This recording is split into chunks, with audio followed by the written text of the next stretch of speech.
Amerika Latin kembali diguncang ketegangan besar setelah Amerika Serikat melancarkan serangan militer skala besar ke Venezuela pada akhir pekan lalu. Dalam operasi tersebut, Washington menangkap Presiden Venezuela Nicolas Maduro, sebuah langkah yang langsung memicu kekhawatiran luas di seluruh kawasan. Tak berhenti di situ, pada Senin 5 Januari 2026 pagi, Presiden AS Donald Trump kembali menegaskan sikap kerasnya. Ia mengancam akan mengambil tindakan terhadap Kolombia, Kuba, dan Meksiko jika negara-negara tersebut tidak berbenah diri. Trump mengklaim langkah itu diperlukan untuk memerangi perdagangan narkoba dan melindungi kepentingan Amerika Serikat di belahan barat. Pernyataan ini membangkitkan kembali trauma lama Amerika Latin terhadap campur tangan AS. Banyak negara yang menjadi sasaran tidak menginginkan keterlibatan Washington. Namun pada saat yang sama, kemampuan militer mereka dinilai jauh dari cukup untuk benar-benar menjaga jarak dari kekuatan Amerika Serikat.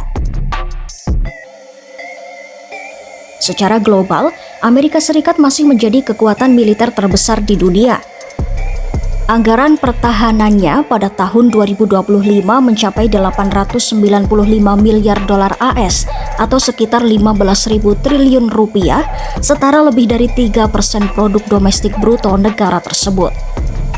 Jumlah ini bahkan melampaui total anggaran militer gabungan 10 negara dengan belanja pertahanan terbesar berikutnya. Di Amerika Latin, Brasil tercatat sebagai negara dengan kekuatan militer paling besar dan menempati peringkat ke-11 dunia. Namun jaraknya dengan AS tetap sangat lebar. Meksiko berada di peringkat ke-32, Kolombia ke-46, Venezuela ke-50, dan Kuba ke-67 secara global. Dalam ukuran konvensional seperti jumlah personel aktif, pesawat tempur, tank, kapal perang, hingga anggaran militer, negara-negara Amerika Latin tertinggal jauh. Dalam skenario perang terbuka dengan kekuatan darat, udara, dan laut, Amerika Serikat memiliki keunggulan yang hampir tak tertandingi. Meski kalah dalam perang konvensional, negara-negara Amerika Latin memiliki satu keunggulan yang tidak dimiliki AS dalam skala yang sama, yaitu keberadaan pasukan paramiliter dan kelompok bersenjata non-reguler. Kelompok-kelompok ini sering beroperasi berdampingan dengan militer resmi dan menggunakan taktik peperangan asimetris. Mereka tidak bertumpu pada tank atau jet tempur, melainkan pada mobilitas, penguasaan wilayah lokal, dan metode tidak konvensional. Kuba memiliki salah satu kekuatan paramiliter terbesar di dunia. Lebih dari 1 juta warga tergabung dalam milisi yang dikendalikan negara dan jaringan pertahanan lingkungan. Kelompok ini diposisikan sebagai cadangan sipil yang siap mendukung tentara reguler jika terjadi ancaman eksternal atau krisis dalam negeri. Di Venezuela, kelompok sipil bersenjata pro-pemerintah yang dikenal sebagai kolektivos telah lama menjadi bagian dari landscape keamanan.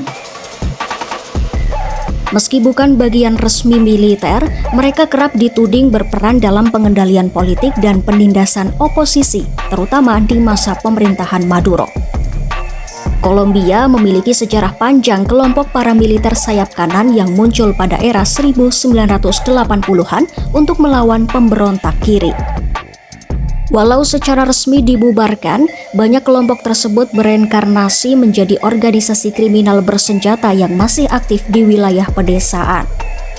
Sementara di Meksiko, kartel narkoba berfungsi layaknya pasukan paramiliter de facto.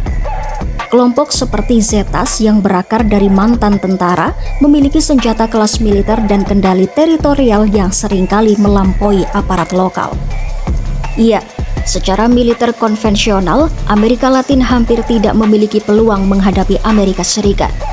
Namun melalui kekuatan asimetris dan dinamika lokal, kawasan ini tetap menyimpan potensi perlawanan yang sulit diprediksi.